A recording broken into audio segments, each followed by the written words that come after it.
하나님의 말씀은 고린도전서 15장 42절에서 44절까지 교독합니다. 고린도전서 15장 42절 죽은 자의 부활도 그와 같으니 썩을 것으로 심고 썩지 아니할 것으로 다시 살아나며 욕된 것으로 심고 영광스러운 것으로 다시 살아나며 약한 것으로 심고 강한 것으로 다시 살아나며 육의 몸으로 심고 신령한 몸으로 다시 살아나니 육의 몸이 있은즉 육의 몸도 있느니라.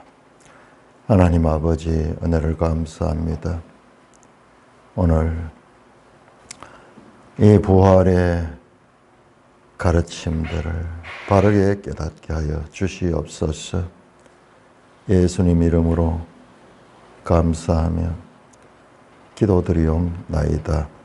아멘. 자, 우리가 고린전서 15장은 아주 깊은 내용이면서도 분량이 많습니다. 15장을 다시 한번 정리해 보겠습니다. 15장 고린도전서 15장 아마 성경 전체 가운데서도 둘째 가라면서 어려울 정도로 중요한 내용입니다. 로마서 8장처럼. 그리고 내용을 보니까 로마서 8장과 밀접한 연관이 있습니다. 자, 1절에서 11절까지는 예수님의 부활은 역사적 사실이다. 그래서 증인들 나왔습니다. 베드로도 봤고 500년 형제도 봤고 야고보도 봤고 바울 자신도 이것을 봤다. 그러니까 목격자들이 있는 역사적 사실이다. 그 이야기를 했고 12절에서 19절까지는 가정법을 썼습니다. 만일 부활이 없다면 우리가 전하는 것도 헛것이고 너희 믿는 것도 헛것이고 모든 것이 이 헛것이다.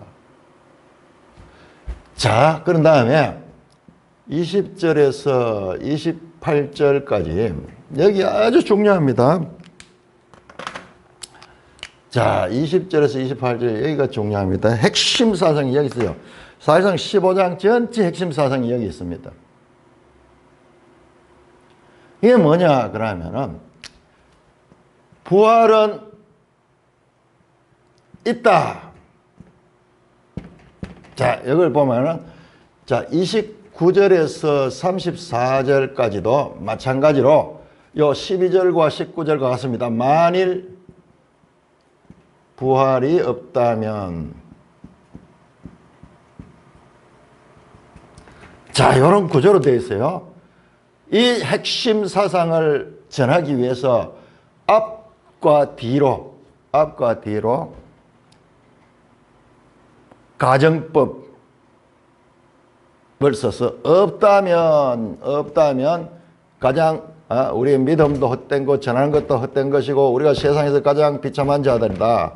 여기도 마찬가지로 부활이 없다면 모든 것이 다 헛것이다. 우리가 하는 일들도 다 헛된 것이고 아무 의미가 없다. 그래서 이걸 보면 부활이 없다 켰다가 있다 켰다가 없다 하는 것 같지만은 그게 아니고 이것을 세워서 보면은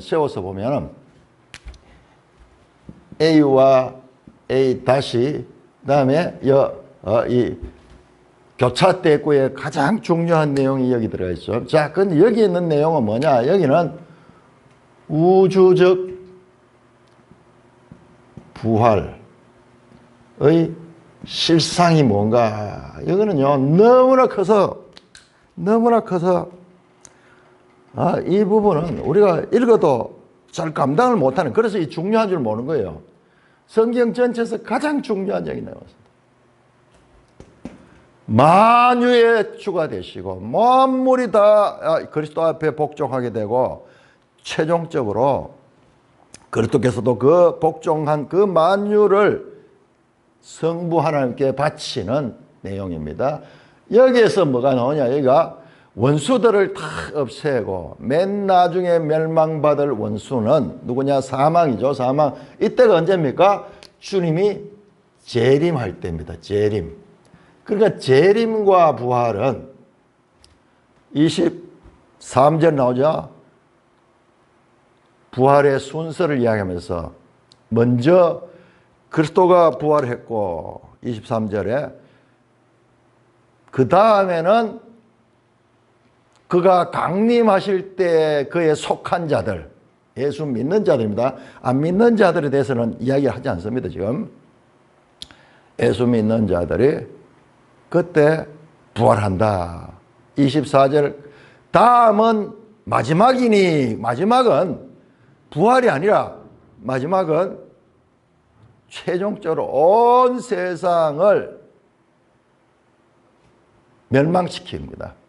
이 세상은 악한 세상, 저 악한 영들의 지배하는 공중 권세를 비롯해서 이 땅에 있는 악한 정사와 권세와 능력들, 이게 전부 다 정부를 가리키는 정부.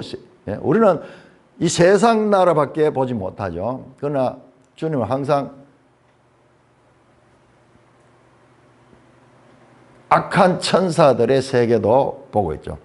주님이 볼 때는 악한 천사들의 세계가 원형이고 세상 나라의 이 악한 정부들은 그 종속되어 있어. 종속돼. 그러니까 위를 제거하면 밑에는 자연스럽게 제거되는 거죠. 그러니까 이게 우주적 부활의 세계입니다.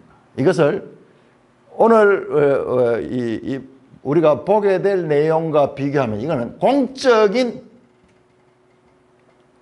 사람이 안 보이잖아요. 나라와 권세와 능력은 있고, 그리고 모든 원수도 굴복하고, 거기 굴복하다 하는 단어가요, 발 아래에 있다 하는 이야기 많이 나오죠. 발 아래에 있다. 만물을 그의 발 아래 두셨다. 25절에 원수를 발 아래 뒀다. 그 다음에 27절에도 만물을 그의 발 아래 뒀다. 이게 히포타소 하는 건데, 이게요 28절에 그에게 복종하게 하실 때, 거기에 복종하실 때 동일한 단어예요. 히포타소. 발 아래 두다, 복종시키다, 굴복시키다. 27절도 굴복시켰다. 만물을 그 발 아래에 뒀다. 아래에 둔다 하는 게 복종시키고 굴복시키는 거잖아요. 같은 단어에 전부 다. 전부 여기에는 이 세상의 악한 모든 것들을 다 굴복시키고 복종시킵니다. 그래서 반역하던 원수들, 대적하던 자들은 다 처리되고 없습니다. 그래서 온 나라가 주님께 굴복할 수 있는, 주님께 복종하는 그것들로 새롭게 해서 그 나라를 하나님 아버지께 바치는 때입니다. 이게 새하늘 새 땅에 그 하나님 나라를 가리켜요. 하나님 나라. 여기에는 사망도 없고 모든 원수들도 없는 그 상태입니다. 지금 15장에서 이야기하는 건 바로 이 이야기. 자, 그런데 이렇게만 됐을 적에 문제는 우리 신자들의 부활은 어떻게 되는가? 신자들의 부활이 어떤가? 거기에 대한 이야기가 안 나왔어요. 자, 보십니다. 자, 23절에 자, 부활을 하는데 각각 차례대로 되리니 먼저는 첫 열매인 그리스도요. 그리스도는 이미 부활하셨죠. 다음에는 그가 강림하실 때 그리스도에게 속한 자들이야. 그리스도에 속한 자들. 그 후는 마지막이니. 자, 그런데 그가 강림하실 때 그리스도에 속한 자에 대한 그림은 없었거든요. 만물이 복종하는 건데. 자, 그리스도에 속한 자의 부활. 자, 주님의 부활과 그리고 우주적 주님이 통치권을 획득하는 그 사건만 있고, 그리스도에 속한 자의 부활이, 자, 여기까지가 일부. 자, 2부는 35절에서 58절까지입니다. 58절까지. 그 가운데서 이제 여기에 뭐가 나오느냐 그러면은 그리스도께 속한 자, 그가 강림하실 때 그리스도에 속한 자,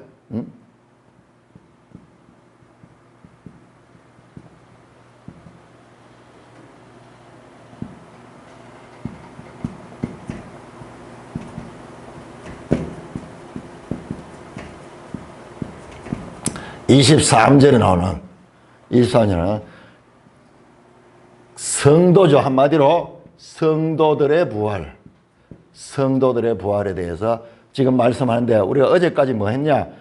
부활이 뭐 어떻게 부활이 있으며 무슨 몸으로 살아나느냐, 그 이야기를 해서 궁극적으로는 지금 이 이야기를 하려고 합니다. 이야기를 하려고 합니다. 자, 이렇게 해서 자 35절부터는 이렇게 단락을 딱 지으면 딱 정리가 돼요. 딱 지금 35절부터 지금 어제가 봤던 우리 40절까지는 어떻게 다시 살아나는가, 어떻게, 두 가지 질문 가운데 어떻게 다시 사는가. 씨가 땅에 떨어져 가지고 아주 조그마하고 보잘것없는 것이지만 그것이 땅에서 죽고 거기에서 새 몸이 나오는 거예요. 새 몸.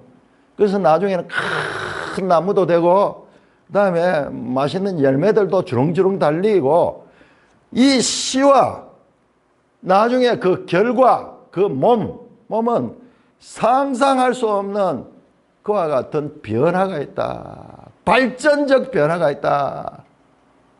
부활도 그렇다 이 말이야. 부활도 우리의 몸이 이게 씨와 같은 거라 그러면은 이 몸 속에서 앞으로 장차 그 부활할 몸이 있는데, 그 차원은 마치 이 땅에 비유를 하면 씨에서 큰 나무가 되거나 열매가 나는 것처럼 상상할 수 없는 그런 결과가 있다라는 것을 먼저 말했고, 거기 37절까지고요.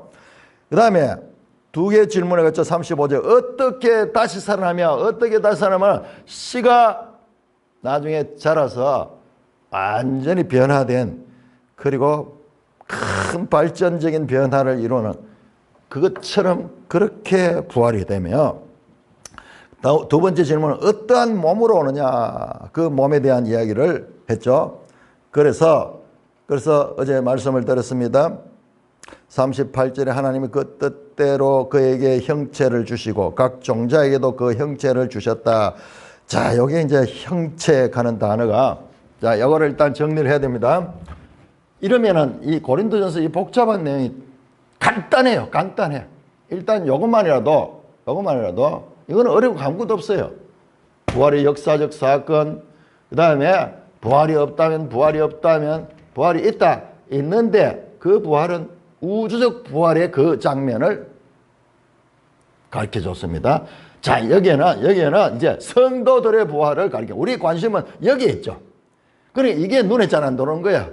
이거는 우리하고는 중요한 거지만은 너무나 우리가 생각할 수 있는 그런 차원을 넘은 대우주적 격변과 전 우주적인 그와 같은 변화를 나타내는 것이 때문이란다. 온 나라가, 이게 성경의 창세기로 비유하면은 하나님이 창조하신 그 창조 그 세계 전체가 변하는 거예요. 그 세계 전체가 새롭게 변화되는, 그래서 이것을 나중에 계시록에 보니까는 새하늘 새 땅이라 그렇게 말씀을 했습니다.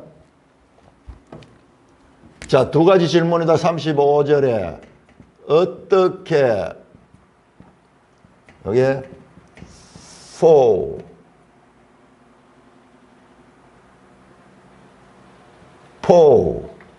질문입니다. 또다시 어떤 몸으로 이것도 포예요. 어떤 질문입니다. 어떻게 질문이다. 자, 몸은 이게 소마라 그랬죠. 소마.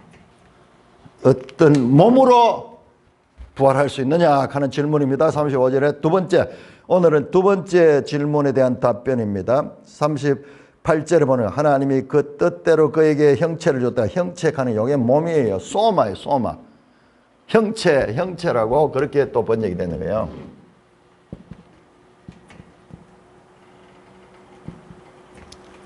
소마. 우리 보통 몸이라고 번역되는 그 단어입니다. 그래서 그 몸이 각 종자에게 스페르마, 각 씨입니다. 씨에 각각 다른 그 씨는 뭐 비슷비슷한데 나중에 보면 완전히 다르죠. 열매들이 다르고 나무가 다르고 이거는 꼭 식물뿐만 아니라 동물들도 마찬가지죠. 동물도 씨와 그 다음에 거기에서 자라난 몸은 완전히 다르죠. 그러면서 다시 이제 39절에 들어갑니다. 이 몸에 대한 설명으로 넘어요. 몸에 대한 설명. 그래서 39절에 이제 육체는 다 같은 육체가 아니니 하나는 사람의 육체요, 하나는 짐승의 육체요, 하나는 새의 육체요, 하나는 물고기의 육체다. 여기 육체라는 말 나오는데 육체, 사락스라고 말씀했습니다. 사락스. 그 육체나 몸이나 우리말에는 뭐 그 말이 같은데 요 헬라어에 좀 구별이 돼요. 그러니까 여기가 조금 어렵습니다. 요 기본 개념을 알아야 됩니다. 자, 그 다음에 40절에 하늘에 속한 형체도 있고 땅에 속한 형체도, 여기 또 형체가 다시 이거예요. 똑같아요. 요 소마.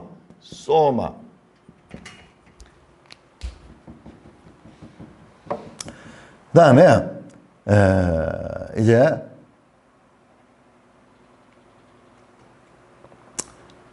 41절에 해의 영광이 다르고 달의 영광이 다르며 별의 영광도 다른데 별과 별과의 영광이 다르다. 이것은 천체.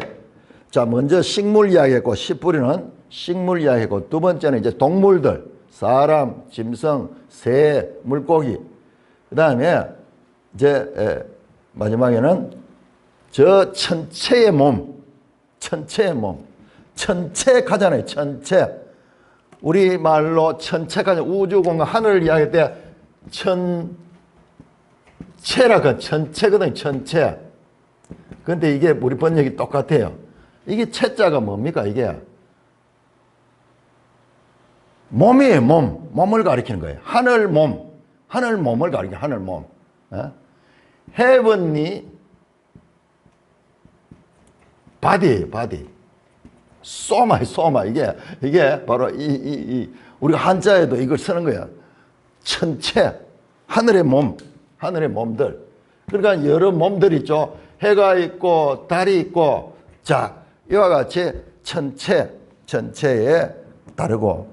그냥 우리는 해, 달, 별 이렇게 하지만은 여러분, 이 별 하나가 우리 이 지구보다도 몇 배나 더 크고, 또 수는 말할 수 없이 많고 상상할 수 없는 것입니다. 그리고 각 환경도 완전히 다릅니다. 태양 같은 것은 불덩어리고, 어떤 이 별들은요, 생명체가 살 수 없는 얼음덩어리. 아무도 살지 못해. 우리도 겨울이 되면은 얼마나 춥습니까? 얼어 죽는다 하는 말이 있을 정도로, 또 더울 때는 더워 죽는다 하는 말이 있을 정도로, 이렇게 이 땅에도 한데, 만약 지구가 이 위치에서 조금만 더 앞으로 갔거나 조금만 더 뒤로 가면요, 엄청 얼음덩어리가 되고 불덩어리가 돼서 사람이 살 수 없는 곳이 되는 거예요. 지금 저 많은 이 별들이 그런 별들.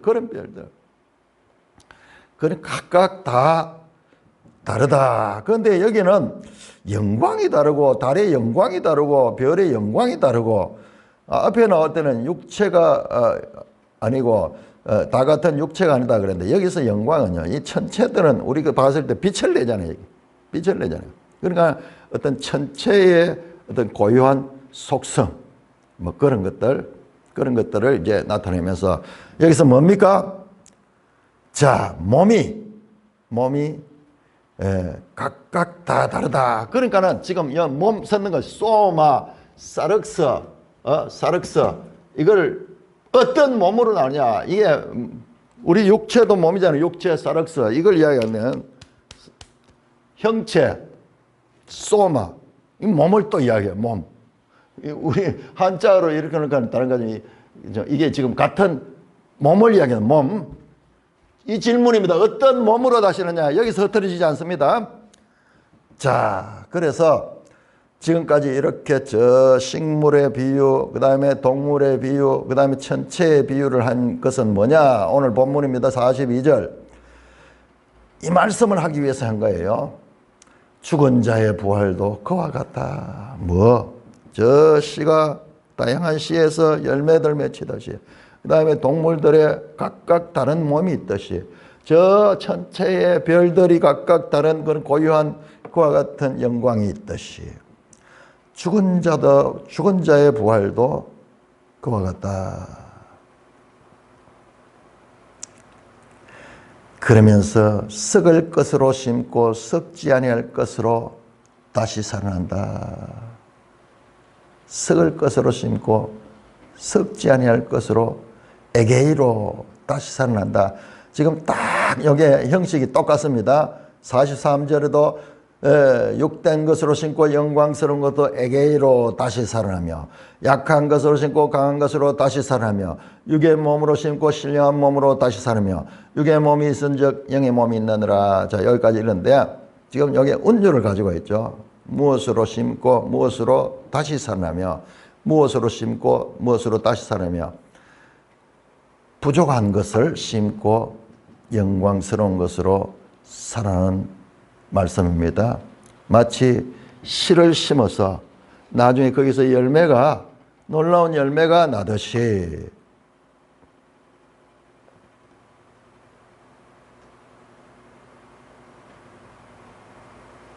죽은 자의 부활도 그와 같아. 썩을 것 퍼토라. 썩지 아니할 것 아포토로시아, 아프탈시아. 자, 이 이야기는 지금 50절 가보세요. 50절. 형제들아, 이것을 혈과 육은 한 날을 이어받을 수 없고 또 썩는 것은 썩지 아니할 것을 유업으로 받자. 자, 썩을 것, 썩지 않을 것.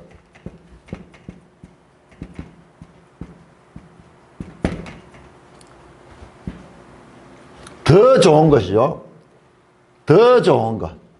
제일 끝에, 자, 이렇게 42절에 42절, 그 다음에 50절 동일합니다. 썩을 것, 썩지 아니할 것. 이렇게 전체가 인크로즈를 이릅니다. 교차대구를 이릅니다. 그 속에 다양한 동일합니다. 썩을 것. 그 다음에 썩을 것이 뭡니까? 이것은 욕된 것, 약한 것, 욕된 것, 약한 것,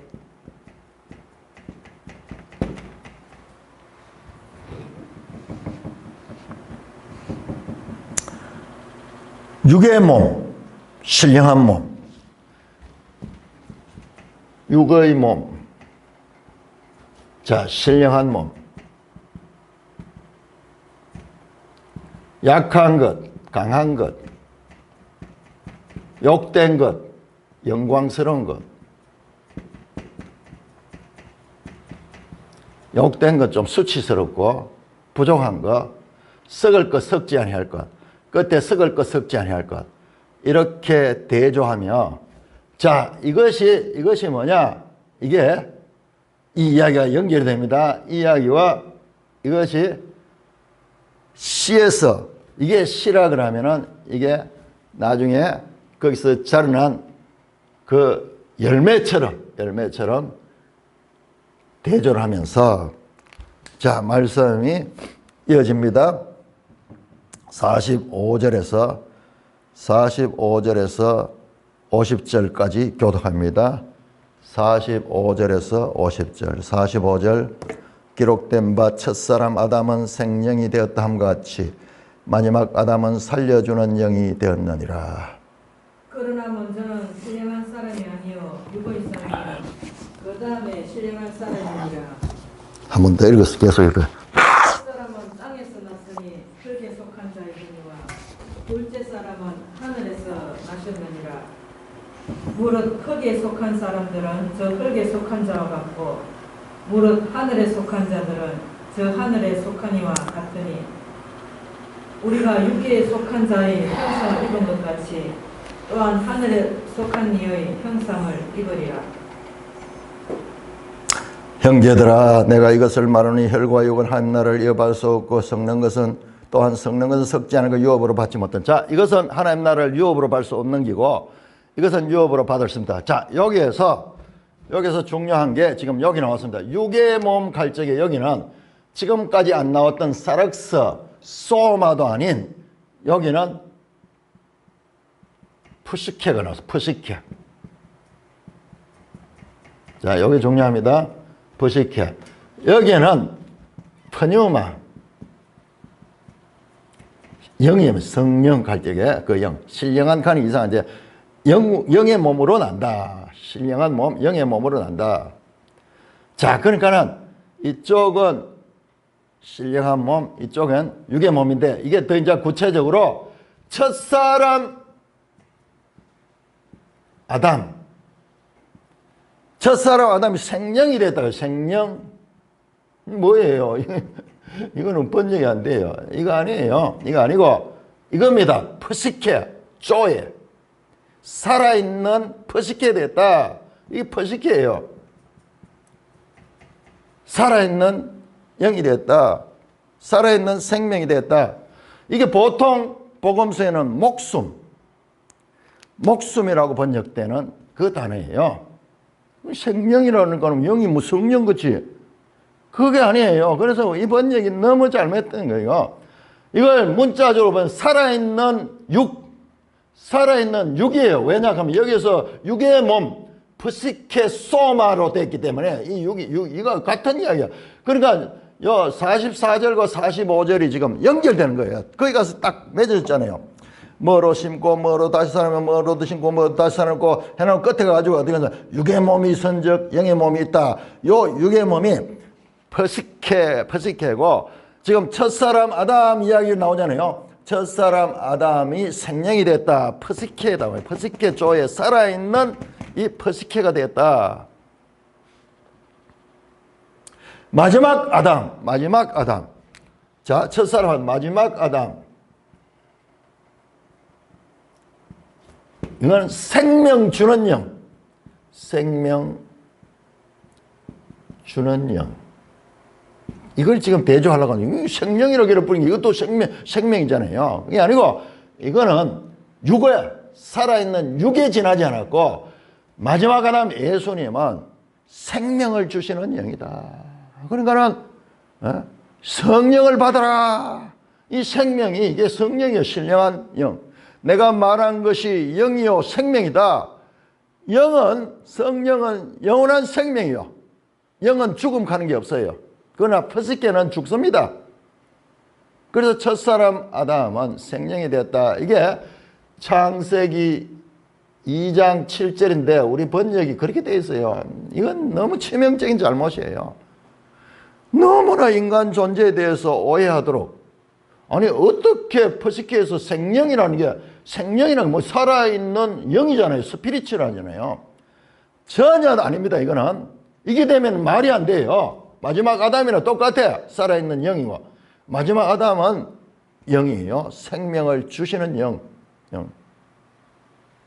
자, 첫사람 아담은 살아있는 몸이다. 살아있는 육이다. 살아있는 육이다. 그 말입니다. 그리고 순서는 먼저는 신령한 사람이 아니요. 먼저 누구냐? 이 아담이 먼저 났다. 신령한 사람이 아니요. 육의 사람이요. 바로 이 이야기잖아요. 아담이 육의 사람이냐? 퍼시케야. 여기 육이라고 하는 게 퍼시케. 그래서 이것을 영어로 번역할 적에 이거는 natural이라고 번역. natural. 이거는 자연인. 아담 이후로 태어난 모든 이 땅의 인간은 자연인이야. 자연인. 자, 그 자연인에게 생명 주는 영이 들어가서 그 아들이 생명을 줄 적에 그가 신령한 몸을 가진 거야. 너희는 하나님의 성령이 거하는 성전인 줄 너희가 알지 못하느냐. 사람이 거듭난다 하는 건 위로부터 난다 하는 말이에요. 위로부터 아노텐 거듭난다. 위로부터 나는 것은 물과 성령으로 거듭나. 성령으로 살리는 것은 영이요 육은 무익하니라. 자, 육은 죽음 앞에 죽을 수밖에 없는 이 영은 영원한 생명이 영생. 그래 영생을 얻으려고 하면 이 영이 있어요. 성령이 있어야 돼요. 영. 육으로 난 것은 육이요 영으로 난 것은 영이니 이 출생과 이 출생은 다릅니다. 이 출생은 위로부터 나는 거. 위로부터 나는 거. 여기에는 사망이 없는 거예요. 사망. 영원한 생명밖에 없어요. 생명밖에. 자, 그렇게 대조가 됩니다. 자, 우리 자연인들은 전부 다 어떻게 쓰면 죽죠. 자, 그래서 자, 연기를 보세요. 마지막 아담, 첫 아담, 마지막 아담, 신령한 사람과 육의 사람. 자, 먼저 아담이 먼저 왔고 마지막 아담 예수님이 오셨죠. 그 다음에 첫 사람은 땅에서 났으나 흙으로 왔다. 자, 흙으로 왔다. 어떻게 합니까? 아담을 지을 때 하나님이 흙으로 지었잖아요. 그 흙이라 하는 단어가 아파락한데 이게 이 진토 그거예요. 먼지가루예요. 먼지가루. 아주 보드라운 입자로 되어 있는 먼지 같은 그 흙으로 우리 흙을 이렇게 곱게 쳐보면은 쫙 하나하나 입자가 전부 가루잖아요. 흙으로 시험을 받았다. 아담이죠. 아담. 그 다음에 이분은 하늘에서 왔다. 첫사람 아담은 땅에서 났으니 흙에 속한 자이거나 둘째 사람은 하늘에서 나셨다. 자, 결론적으로 48절에 무릇 흙에 속한 자들이 저 흙에 속한 자와 같고 아담 이후로 모든 사람은 아담과 같은 몸을 가지고 있어. 무릇 하면서 이렇게 탁 정리를 하면 지금까지 말하자면 흙에 속한 자는 다 저 아담과 같고 지금 아담 이야기 있잖아요. 그 다음에 하늘에 속한 자는 저 하늘에 속한 이와 같다. 성령을 받은 자들은 여기에 속한 것과 같다는 거예요. 우리가 흙에 속한 자의 형상을 입은 같이 하늘에 속한 이의 형상을 입었다. 자, 이건 과거입니다. 우리는 흙에 속한 자를 형상을 입었다. 우리가 지금 여기인 거예요. 여기야. 이게 우리가 속한 거예요. 그러나 하늘에 속한 자의 형상을 입을 것이다. 미래. 이건 현재. 자, 뭡니까? 앞에서 씨를 심고 장차 열매가 나왔죠. 마찬가지로 지금까지 설명했던 그 결과 이겁니다.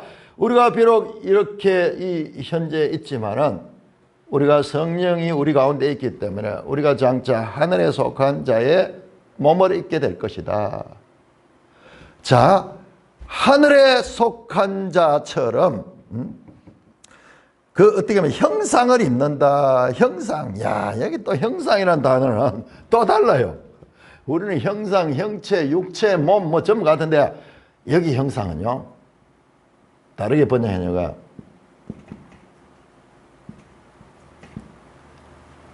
아이콘. 여기도 아이콘이야. 이 형상은요 처음에 하나님이 사람을 지을 적에 하나님의 형상과 모양으로 지었다 할 때 그때 영어로 이콘 그런 형상으로 된다. 이게 부활이야. 이 육의 몸에서 신령한 몸으로 입게 되는 이 흙에 속한 자의 형상에서 하늘에 속한 자의 형상으로 변화하게 되는 이것이 부활이다. 그러면서 최종적으로 한 번 더 강조합니다. 49절 우리가 흙에 속한 자의 형상을 입은 것 같이 또한 하늘에 속한 이의 형상을 입으리라. 언제? 부활 전에는 우리가 여기에 있고 부활 후에는 여기에 있다. 부활 전의 상태. 이것은 부활 후의 상태. 얼마나 자세하게 설명했어요. 썩지 아니한 몸, 영광스러운 몸, 강한 몸, 신령한 몸, 이 하늘에 속한 형상, 하늘에 속한 사람. 지금 뭡니까? 이 질문에 대한 답변이야. 어떤 몸으로, 어떻게 부활하며 어떤 몸으로 부활할 수 있느냐. 지금 그 설명을 하고 있잖아요. 그럼 최종적으로 말합니다. 이것은 형제들아 내가 이것을 말하노니 형제들아 그러면서 다시 한번 주의를 집중하고 결론적인 말씀을 합니다. 이것을 말한다. 명령한다. 이 모든 것을 요약해가지고 한마디로 한다. 그럼요. 혈과 육은 하나님 나라를 이어받았다. 자, 여기에 있는 이 썩을 수밖에 없는 혈과 육 할 때 혈과 육은 이거는 하나의 관용어입니다. 관용어. 이 몸을 가리킬 때 혈과 육이라 그래요. 베드로에게 마태복음 16장에 예수님께서 너희는 나를 누구라 하냐 했을 때 베드로가 주는 그리스도요 살아계신 하나님의 아들입니다. 그렇게 고백했을 적에 예수님 말합니다. 바요나 시몬아 네가 복이 있도다. 이를 알게 하니는 혈육이 아니요. 바로 이 단어예요. 하이마, 피, 그 다음에 육체, 이 쌀스, 혈과 육이 아니요. 하늘에 계신 내 아버지겠다. 그 혈과 육은 이 몸을 가리킬 때 쓰는 관용적 표현입니다. 자, 여기에 속한 것은 부활 전에 우리의 몸은 하나님 나라를 유업으로 받을 수 없다.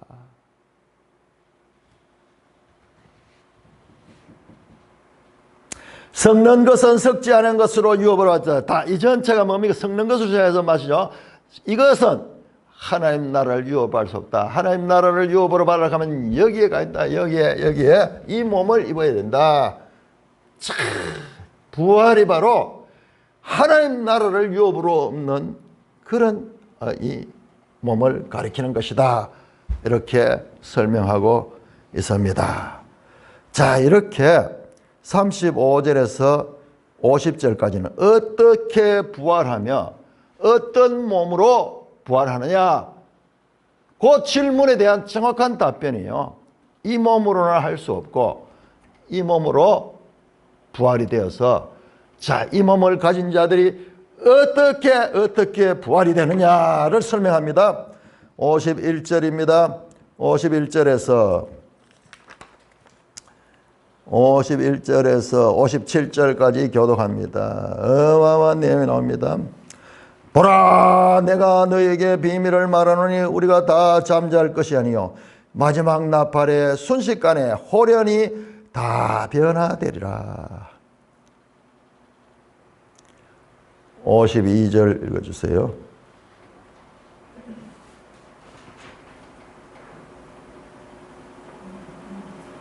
나팔 소리가 나매 죽은 자들이 썩지 아니할 것으로 다시 살아나고 우리도 변화되리라.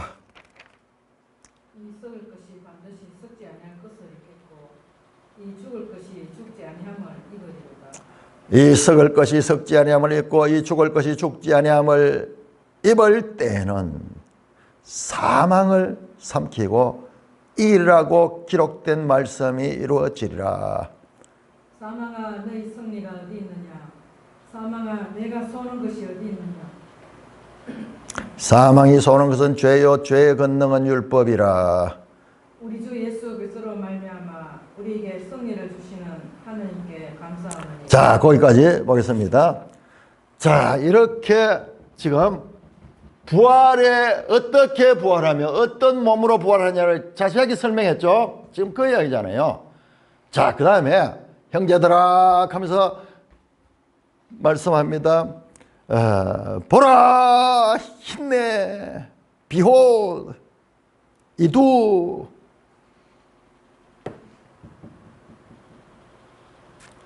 장엄한 장면을 소개하는 그 감탄사입니다. 내가 너에게 비밀을 말한다. 비밀을 말한다. 모스테리온 사람에게 감추어진 것. 여러분 이 비밀도 2장에 나왔죠. 2장에 이미 이 비밀에 관한 이야기 나왔어요. 2장에 우리 한번 볼까요? 이렇게 이 구성이 되어 있어요. 자, 우리가 이 성경을 이걸 제대로 깨닫기가 참 쉽지 않겠지만은 이런 것이 있다는 정도. 그러니까 계속 읽으면 읽을수록 새롭게 나오죠. 2장 7절 오직 은밀한 가운데 하나님의 지혜는 곧 감추어진 것인데 감추어져 있던 것. 은밀한 가운데 있는 하나님의 지혜. 사람에게 감추어진 것. 지금 그 감추어진 것 모스테리온 비밀을 말하니 자, 이 비밀을 말한다는 건 뭐예요? 비밀을 감추어진 것에서 들추어내는 거예요. 그 가리워졌던 것에 그 커튼을 제끼면은 딱 그 커튼 뒤에 있던 것을 보시잖아요. 이 계시라고 하는 계시. 비밀로 있던 것을 하나님께서 지금 계시하고 있습니다. 요한 계시록 그러죠. 하나님의 구원의 경륜을 사람은 알 수 없어요. 그거를 요한을 통해서 우리에게 열어서 보여주는 것이 요한 계시록이죠. 보라 내가 너에게 비밀을 말하노니 우리가 다 잠잘 것이 아니요 마지막 나팔에 순식간에 호련히 다 변화되리라. 자, 갑자기 이 죽은 자를 잠자는 자라 얘기해요. 그러니까 잠자는 자라고 말한 이유가 있는 거예요. 잠자는 자는 깨어나잖아요. 죽은 자는 깨어나지 않잖아요. 그래서 성경은 죽은 자를 잠자는 자다. 나사로에게 찾아간 예수님께서 그 나사로가 무덤에 묻힌 지 사흘이나 되는 그 앞에서 죽은 것이 아니라 잠잔다. 말씀대로 정말 그를 깨워서 썩은 냄새가 나는 이 시신의 생명으로 다시 살아나는 그때 그 말씀하셨죠. 그러니까 이게 부활을 전제로 한 죽음에 대한 표현입니다. 다 잠잘 것이 아니요 마지막 나팔에 언제 마지막 나팔에 순식간에 호련히 다 변화되리라. 자, 마지막 나팔. 자, 그래서 결과적으로는 이게 아니고 이 썩지 아니할 몸을 입는다. 그 이야기가 반복돼 나옵니다. 자, 52절에 나팔 소리가 나매 죽은 자들이 썩지 아니할 것으로 다시 살고. 자, 여기 있는 상태에서 여기로 다시 삽니다. 그 다음에 53절에 이 썩을 것이 반드시 썩지 아니할 것을 입을 것일 거고 죽을 것이 이거 한마디로 죽을 것인데 죽지 아니함을 입을 것이다. 이와 같은 부활의 몸으로 그 마지막 나팔 때 호련히 이 같은 변화된 몸을 입게 된다는 말씀입니다.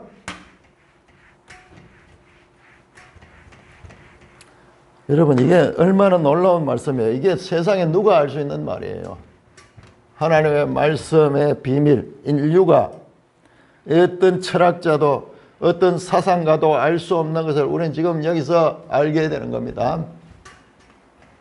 하나님께서 바울을 통해서 우리에게 비밀을 계시해 줍니다. 자, 마지막 나팔.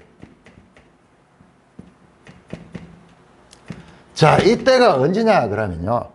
23절에 나왔던 강림하실 때. 자, 23절 보세요. 23절 먼저는 첫 열매는 그리스도요 다음에는 그가 강림하실 때 그리스도께 속한 자다. 강림하실 때 마지막 나팔 때 이게 같은 때예요. 같은 때. 그래서 제가 말씀드렸잖아요. 23절 그리고 51절입니까? 이거는 지금 같은 때예요. 같은 때인데 여기는 우주적 변화를 가리키고 있고 여기는 이제 사람, 신자들의 그 변화를 지금 설명하는 거예요. 자, 마지막 나팔이 뭐냐? 마지막 나팔이 뭐냐? 이 마지막 나팔은 시간적으로 마지막 나팔은 마지막 나팔이에요. 계시록에 7 나팔이 있는데 7 나팔이 있는데 7 나팔이 있고 또 7 대접이 있고 또 7 나팔, 7 대접 심판 이렇게 7 3개가 나오거든요. 3개 나오는데 이거는 나팔이 끝나고 그 다음에 대접 있고 그 다음에 또 다음이 있고 이게 아니고 같은 거예요. 같은 거. 같은 겁니다. 같은 것의 반복이에요. 반복. 그래서 첫 번째 그 천사들이 7 나팔을 들어왔는데 그 7번째 나팔 이게 마지막 나팔이에요. 마지막 나팔. 자, 이때가 어느 때인가? 자, 계시록 11장 15절 보겠습니다. 자, 여기에서 우리는요, 놀라운 걸 알게 되는 거예요. 계시록 11장 15절. 자, 11장 15절. 7째 천사가 나팔을 불 때, 요게 7째 나팔 소리입니다. 7째 나팔 소리입니다. 하늘에 큰 음성들이 나서 이르되 세상 나라가 우리 주와 그의 그리스도의 나라가 되어 그가 세세토록 왕노하시다. 바로 이게 이 장면이에요. 이 장면. 자, 주님이 강림하셔서 어떻게 됩니까? 25절에 보면 그가 모든 원수를 발 아래 둘 때까지, 아니 24절에 보면은 그 후는 마지막에 그가 모든 통치와 모든 권세와 능력을 멸하시고 나라를 하는 아버지께 바친다. 그 다음에 25절에 그가 모든 원수를 발 아래 둘 때까지 반드시 왕노를 하시다. 그리스도의 나라, 세상 나라가, 이 세상 나라는 이 땅에 이런 그 세상도 포함되지만 저 마귀의 권세가 이 지배하는 그 전체가 세상 나라죠. 세상. 그래서 마귀를 이 세상의 임금이라 하잖아요. 이 세상 나라가 되면 그리스도의 나라가 돼요. 그리스도의 나라. 눈 보세요. 25절에 그가 이 왕노를 하신다. 왕노, 반드시 왕노를 한다. 왕노를 한다는 게 뭐예요? 통치하잖아요. 나라를 지배하는 거예요. 그리고 24절에도 나라를 아버지께 바칠 때, 맞아, 이 마지막 나팔은 주 예수님이 강림하시는 그때입니다. 그때.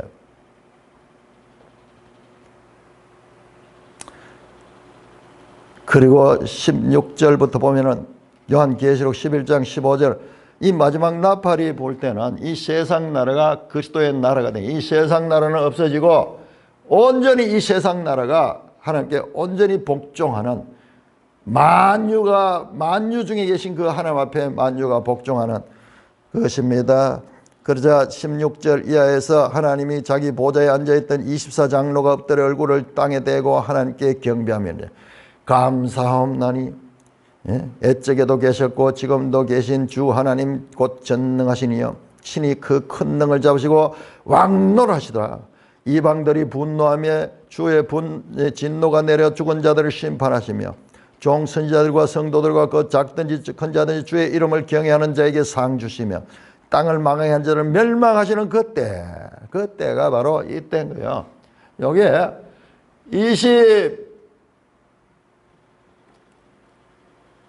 27절 28절 만물이 그에게 복종하는 그때를 가리킵니다. 참 이게 계시록 11장 15절 7째 나팔 지금 동일하잖아요. 자, 이 마지막 나팔 같은 때다 하는 거 같은 때. 자, 이 마지막 나팔에 대한 말씀은 예수님도 가르쳤습니다. 자, 마태복음. 자, 우리가 지금 바울 서신을 하니까 그렇지 복음서를 다시 보면요, 복음서에 주님의 재림에 대한 이야기가 여러 군데 나옵니다. 여러 군데 나옵니다. 마태복음 24장 27절. 자, 인자가 임한다. 인자의 임함, 요게 파루시아예요. 파루시아. 같은 단어, 강림하다.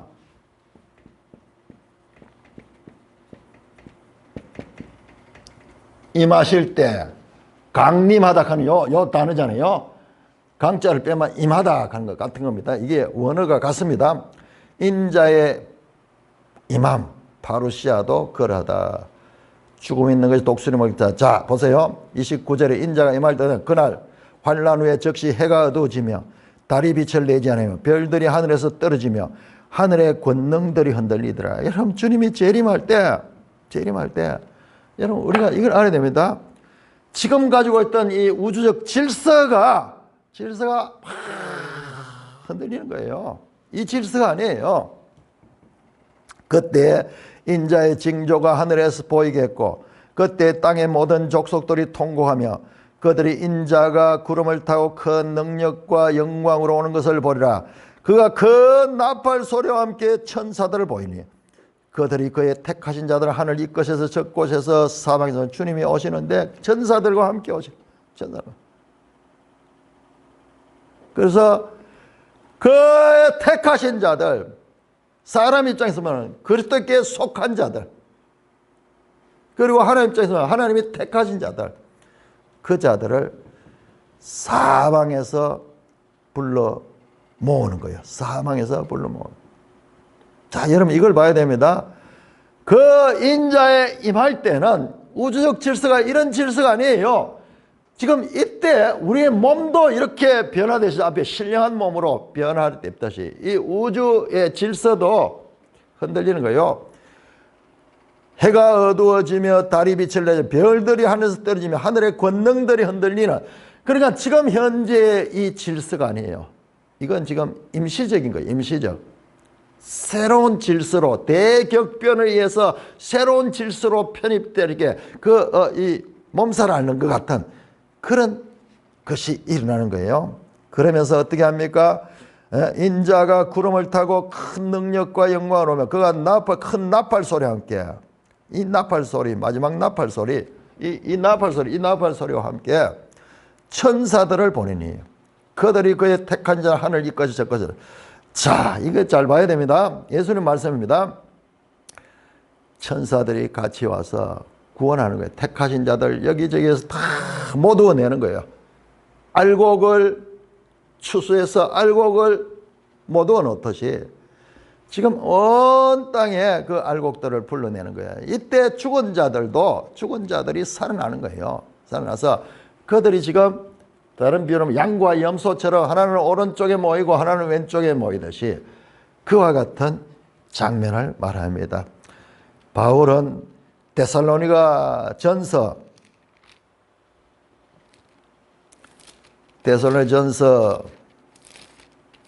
4장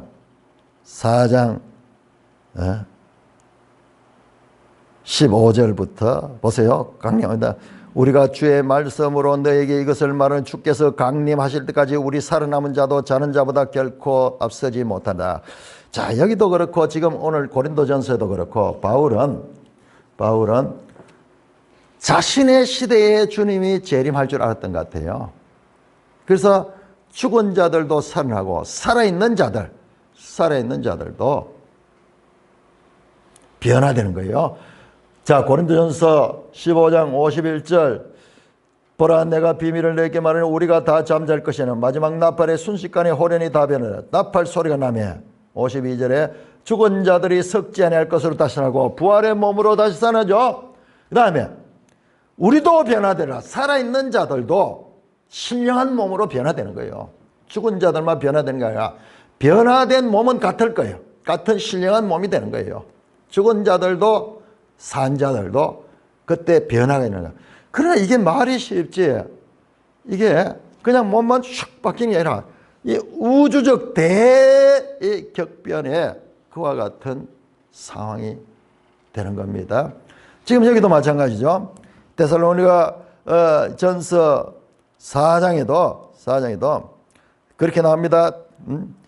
15절에 우리가 주의 말씀으로 너희 예수 말에 주가 강림하실까요? 우리 살아남은 자도 결코 자는 자보다 결코 앞서지만 자는 자들, 죽은 자들이 먼저 살아나고 그 다음에 살아있는 자들도 변화되는 거예요. 살아있는 사람이 먼저가 아니고 죽은 자들의 마찬가지죠. 여기에 우리 말했던 그가 강림할 때 그렇게 속한 자들이 부활하는 거죠. 같습니다. 자, 그러면서 어떻게 나타나는가? 16절에 주께서 호령과 큰 소리가 나요. 천사장의 소리와 천사장이 주의하는 그런 이 소리와 하나님의 나팔 소리로 친히 하늘로부터 강림하신다. 하나님의 나팔 소리로 마지막 나팔이요. 마지막 나팔 강림하십니다. 강림, 나팔 전부 다 연결이 되죠. 마태복음, 그다음에 요한계시록, 그다음에 이 고린도전서 친히 하늘로부터 강림합니다. 자, 그래서 그리스도 안에서 죽은 자들이 먼저 일어나고 그 후에 우리 살아남은 자도 그들과 함께 구름 속으로 끌어올려 공중에서 주를 영접하게 합니다. 그 유명한 휴거라는 말이 여기서 나오죠. 휴거, 들려 올라가죠. 자, 그런데 우리 개혁주의에서는 이 휴거를 이 휴거에 대한 말씀은 아마 여기밖에 없을 거예요. 여기밖에 없는데. 그런데 앞에 봤죠? 마태복음 24장 주님이 가르치기 어떻게 하면 천사들이 와가지고 주님이 임하시고 천사들이 와가지고 각 곳에서 그들을 모을 때 어떻게 됩니까? 하늘의 질서가 바뀌고 막 이렇게 하는 거죠. 그러니까 이게 지금 이런 질서 가운데서 성도들이 들림을 받는 그런 식으로만 생각하면 안 돼요. 이거 보세요. 이게 지금 다 우주적인 질서가 다 지금 우리의 몸도 변화가 되고 그 다음에 그 우주적인 그 질서도 다 하늘이 그 앞에 온데간데 없는 그와 같은 새로운 그 우주적 질서가 베풀어지는 거예요. 그래서 이걸 단순하게 그냥 이렇게 픽 변화돼 가지고 들려 올라가는 그런 식의 가르침은요 여기밖에 안 나와요. 근데 주님의 마태복음 24장의 가르침과 이런 걸 봤을 적에 이것은 우리가 변화된 몸을 가기 때문에 그래서 여기에서 잠깐 이쪽 질서와는 다른 그런 차원의 변화를 가지고 앞에서는 천사들이 와서 모은다 그랬잖아요. 탁 모은다 그러더니 그런 약간 이 부활의 몸을 입고 그 하나님을 영접하게 되는 그와 같은 변화를 가리킵니다. 자, 왜 여기서 휴거라고 봐도 되는데 왜 굳이 그렇게 하냐? 그러면은 이 휴거를 가리킨 자들이 이게 세대주의자들인데 세대주의자들은 이 구원을요 이걸 끝나는 게 아니에요. 여기에 1차 휴거가 있고 그 다음에 또 뭐 이때는 주님이 공중에 재림하고 또 어떻게 이 휴거 내용이 복잡하게 되어 있는데 성경적이 아니에요. 자, 그래서 우리 여기에서 자, 이와 같은 마지막 주님의 재림 때 일어날 이와 같은 대변화, 우리의 몸의 변화뿐만 아니라 앞에는 어쩌면 마태복음 24장에 이 하늘도 땅도 해도 달도 이와 같은 격변이 있는 이런 초원, 거기는 시간도 없고 이런 공간도 없습니다. 이런 공간도 없어요. 그리고 우리가 상상할 수 없는 그런 변화예요. 그런 변화. 우리는 한 번도 경험해보지 못했기 때문에 알 수 없는 그런 변화가 일어난다. 그때 그런 변화 가운데 성도들도 그 변화에 참여한다는 말씀으로 볼 수 있습니다. 자, 그런데 변화가 어떻게 합니까? 마지막 나팔 때 시점은 이때고 어떤 변화? 순식간에 호련히 다 변화된다. 순식간에 호련히 다 변화된다. 다 잠잘 것이 아니고 순식간에 호련히 다 변화된다. 여기에는 이 그리스도 안에 있는 자들을 지금 가르치는, 여기에 불신자들에 대한 지금 가르침이 아니에요. 이 땅에서 우리가 성령을 받아 예수를 믿고 이 땅에서 살 때 우리가 그 성령을 따라 사는 이 변화, 소위 성화되는 것이 얼마나 쉽지 않습니까? 얼마나 더딥니까? 뭔가 좀 된 것 같지만 다시 또 무너지고, 된 것 같지만 또 무너지고, 앞에는 어떤 그 푸뉴마티고 신령한 몸, 여기서 이미 우리가 성령을 받아서 거듭난 거예요. 거듭난 거. 성령이 있기 때문에 거듭났습니다. 성령이 없는 자는 그리스도인이 아니에요. 로마서 8장이 여기서 딱 다시 정확하게 적용이 되더라고요. 자, 로마서 8장 가봅시다. 로마서 8장. 자, 여러분, 이게 왔다 갔다 하는 게 아니고 이게 다 연결됐다는 것을 제가 말씀을 드리려고 하는 거예요. 자, 로마서 8장에서 일단 이 땅에서의 변화. 자, 지금 이 고린도전서 15장 51절의 이 변화는 주님의 재림 때 우리의 몸의 변화를 가리킨 거고, 그 다음에 로마서 8장은 이 땅에 있을 적에 우리가 성령을 가진 자들, 그냥 육의 몸이 아니고 영의 몸을 가진 자를 설명하는 거예요. 자, 그래서 제일 먼저 3절 이후로부터 말합니다. 율법이 육신으로 말미암아 육신, 요게 사륵스예요. 사륵스.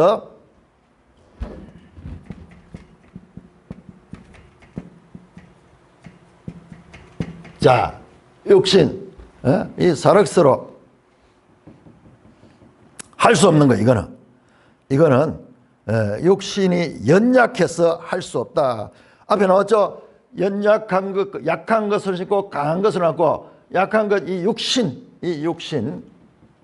연결되죠. 자, 그 다음에 4절은 육신을 따르지 않고 영을 따라 행하는 우리 나오죠. 자, 육신을 따르지 않고 영을 따라 행한 자. 야, 영이 나온다. 영. 푸뉴마. 육신과 영이 나옵니다. 두 몸이 나와요. 두 몸. 자, 4절에 육신을 따르지 않고 영을 따르는 우리에게 율법의 요구가 이루어지게 하라. 그냥 육신으로서는 율법을 순종할 수 없어. 근데 영을 따르면은 율법의 요구를 순종할 수 있어. 자, 그래서 말합니다. 계속 설명합니다. 5절에 육신을 따른 자는 육신의 일을 사르코스 같은 말입니다. 그 다음에 영을 따른 자는 영의 일. 두 개를 대조를 하죠.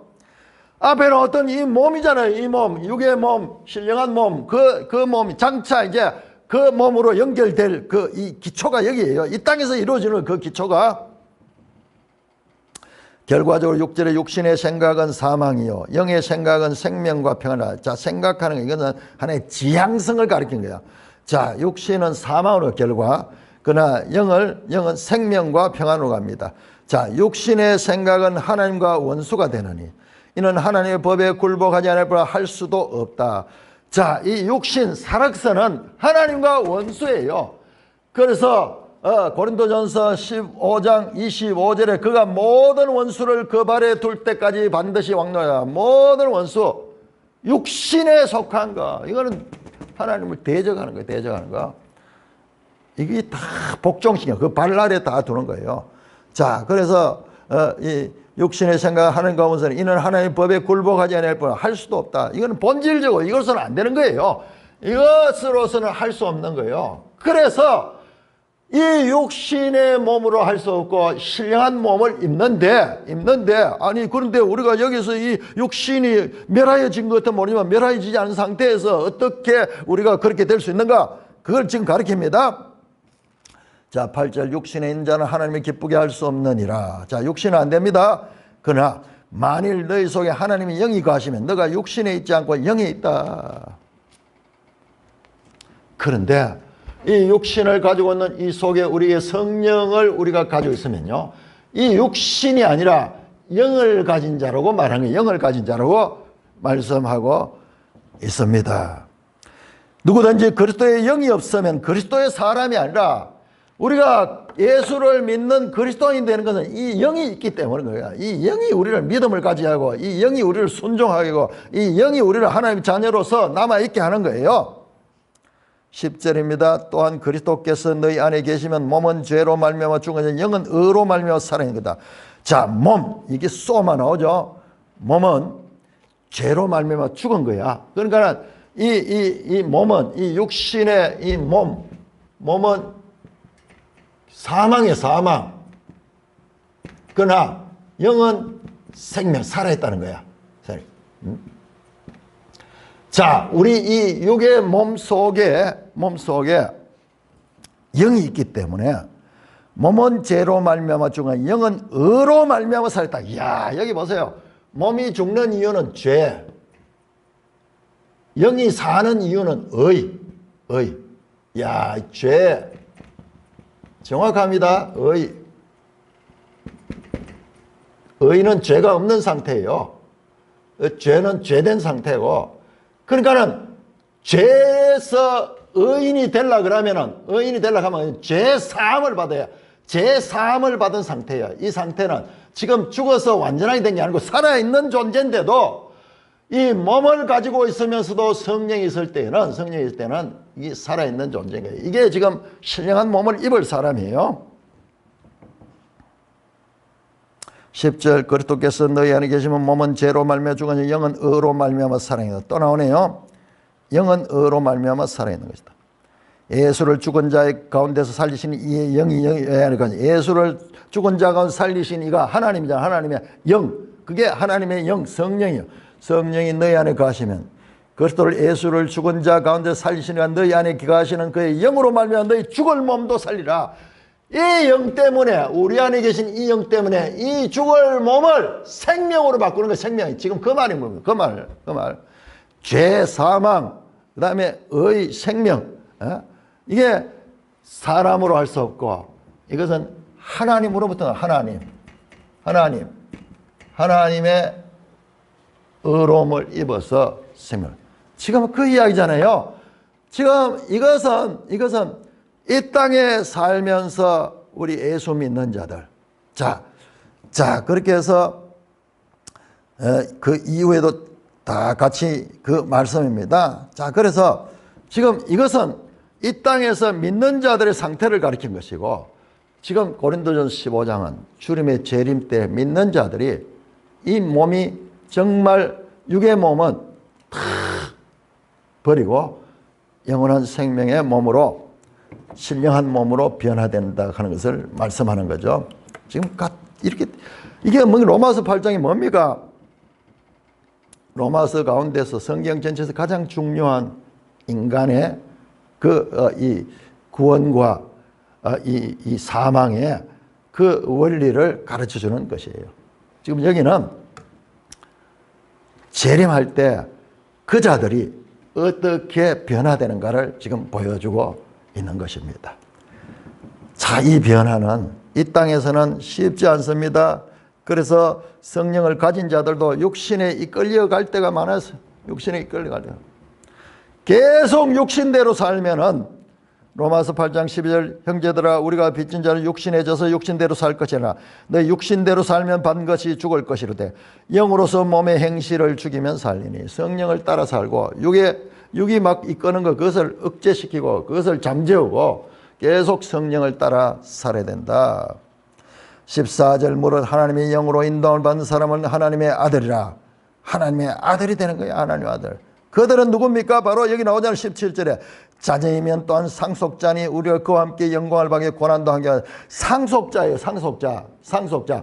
그런데 보세요. 고린도전서 15장 50절에 보시면은 혈과 육은 하나님 나라를 상속할 수 없다. 섞는 것은 섞지 않은 것을 유업으로 받지 못한다. 같은 이야기잖아요.